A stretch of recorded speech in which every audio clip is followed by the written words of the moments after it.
ओडिशा नागरिक मंचर ए सभा को मुझे जड़े सांबादिक भाव में आसी निमंत्रित अतिथि भाव में नुहे जेहेतु कौन खबर आसूची राज्य राजनीति उपर आम जो नजर रखीचु ये आसलु प्रकृत में एम उद्देश्य कौन केते नेता मेल होती कौ कौ एरिया आसी से गोटे कोटरी ना आउ कि भितर भितर भितर जोड़ी हो सारे आपको आम देखला अनुशीलन कलु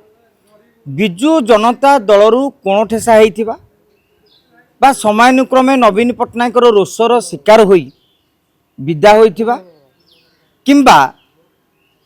विजु जनता दल गोटे कोटरी प्रादुर्भाव बढ़ला पर छटपट होई जो माने बीजेडी टू निष्क्रिय हो जाइथिबा नेता माने एकाठी होइथिले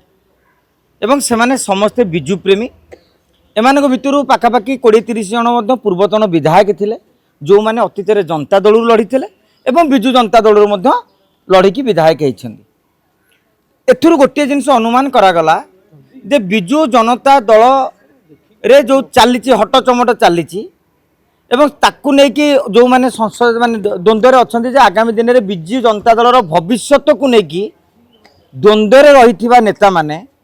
गोटे मंच गठन करिसेंती भविष्य प्रस्तुत होगापाई